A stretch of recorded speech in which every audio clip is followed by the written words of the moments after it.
कि ईडी जो है इसकी अच्छे से जांच करे। और अर्पिता के दो बयान जो है वो बहुत सुनने लायक है।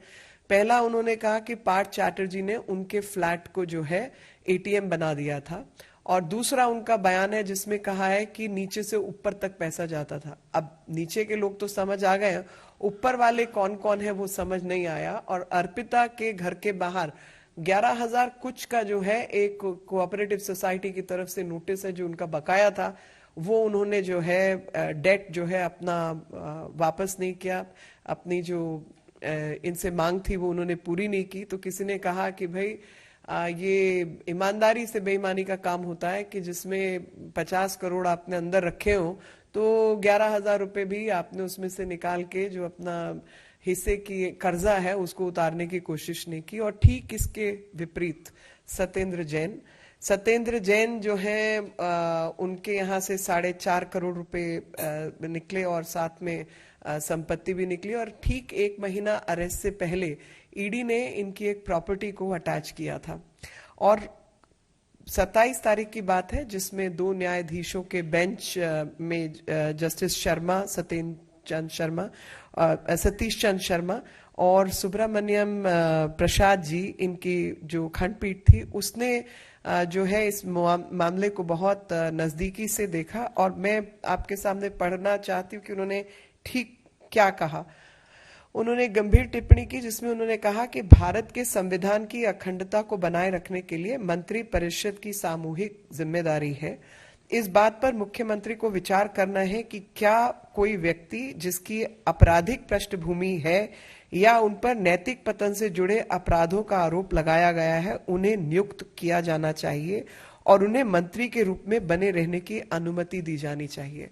और इस टिप्पणी को करते हुए जिस बात को उन्होंने सामने रखा वो कोई और नहीं बल्कि डॉक्टर BR अम्बेडकर जी जब संविधान लिख रहे थे उस समय उनके बयान का हवाला देते हुए उन्होंने कहा था, सुशासन केवल अच्छे लोगों के हाथ में होता है।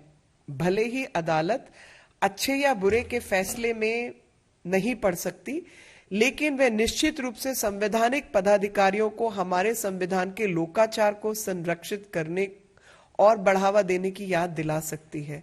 ऐसी धारणा है कि मुख्यमंत्री को इस संवैधानिक सिद्धांतों से अच्छी सलाह और मार्गदर्शन मिलेगा।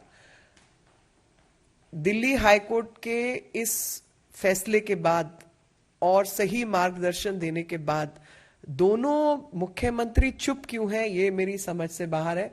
और कोई एक्शन इन्होंने अभी तक क्यों नहीं लिया। और यहां पर मैं आपको बताना चाहती हूं कि जब 4.5 करोड़ से ऊपर 4.81 करोड़ की संपत्ति जब्त हुई और हवाला मनी लॉन्ड्रिंग के केस में जो है सत्येंद्र जी पकड़े गए, तो उस समय पर एक ही बात मुझे दिमाग में आ रही थी और वो ये आ रही थी कि प्रधानमंत्री जी ने सपना जरूर देखा था कि हवाई जहाज में चलने वाला जो व्यक्ति है वो हवाई चप्पल पहनकर भी जो व्यक्ति चलता है वो हवाई जहाज में उड़ सके। लेकिन तो ममता बनर्जी अब तक चुप क्यों है, ये सवाल उठा रही हैं मीनाक्षी लेखी। और किस तरह से प्रदर्शन भी भारतीय जनता पार्टी की तरफ से किया जा रहा है, बताएंगे शुभांकर। देखिए, पश्चिम बंगाल में बीजेपी को एक बड़ा मसला मिल गया है। 50 करोड़ की संपत्ति मिली है। अर्पिता खुद कह रही हैं कि पैसा ऊपर तक जा रहा था। लगे हाथ बीजेपी ने, तस्वीरें देखिए आप, यहां पर प्रदर्शन किया है। बीजेपी के तमाम जो नेता कार्यकर्ता हैं वो बैनर, पोस्टर, पैम्पलेट लेकर सड़कों पर उतर आए हैं और यहां पर टीएमसी पर आरोप लगा रहे हैं। कह रहे हैं कि ममता बनर्जी ने अब तक अपने मंत्री पर आखिर क्यों कार्रवाई नहीं की। शिक्षक भर्ती घोटाले पर ममता की खामोशी क्यों है? क्या ममता इस बात से अनजान थी या जानबूझकर ममता ने खामोशी अख्तियार कर रखी थी? ये सवाल बीजेपी पूछ रही है। इन तस्वीरों में हम आपको पश्चिम बंगाल में प्रदर्शन दिखा रहे हैं।